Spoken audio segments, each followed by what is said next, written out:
জনগণের উপর আস্থা রেখে নির্বাচন করা ভালো। সব ধরনের খুঁটিনাটি নিয়ে প্রপাগান্ডা দিয়ে বিভিন্ন ধরনের জনমনে উদ্বেগ সৃষ্টি করে গণতন্ত্রকে বাধাগ্রস্ত করা, নির্বাচনকে বাধাগ্রস্ত করার যে প্রক্রিয়া, সেই পথে তো জনগণ যাবে না। জনগণ যাবে গণতন্ত্রের পথে। তারা চায় একটা সুষ্ঠু নির্বাচন, তারা সেই পথেই চলছে।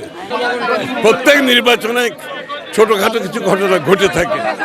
এটার অর্থ এই নয় যে নির্বাচন লেভেল প্লেইং ফিল্ড নয়। সব জায়গায় সারা বিশ্বে ঘটে থাকে ছোটোখাটো ঘটনা, এগুলো তো ঘটতেই পারে। এটার জন্য নির্বাচনকে প্রশ্নবিদ্ধ করা, অর্থাৎ যারা নির্বাচন চায় না তারা এই কথাগুলো বলে। ঘটনা তো কিছু ঘটবে, ছোটোখাটো ঘটনা প্রত্যেক নির্বাচনে ঘটবে, সারা বিশ্বে ঘটছে, বাংলাদেশেও ঘটেছে। এটা এমন কোনো পর্যায়ে যাবে না যেটা বাংলাদেশের মানুষ তার মালিকানা ফিরে পেতে চায় ভোট দিয়ে। জনগণের সমর্থনে নির্বাচন হচ্ছে, এটা কেউ বাধাগ্রস্ত করতে পারবে না। বাংলাদেশের জনগণের সমর্থনে এই নির্বাচন, তার মালিকানা ফিরে পেতে চায় মানুষ। সে তাদের নির্বাচিত সংসদ দেখতে চায়, তাদের নির্বাচিত সরকার দেখতে চায়, যারা তাদের কাছে দায়বদ্ধ থাকবে, জবাবদিহি থাকবে, সেই অপেক্ষায় তারা আছে। এটাকে বাধাগ্রস্ত করতে যারাই যাবে, যারা বাধাগ্রস্ত হবে তাদের রাজনীতির কোনো ভবিষ্যৎ থাকবে না।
এই চট্টগ্রামের অবিসংবাদিত নেতা বাংলাদেশ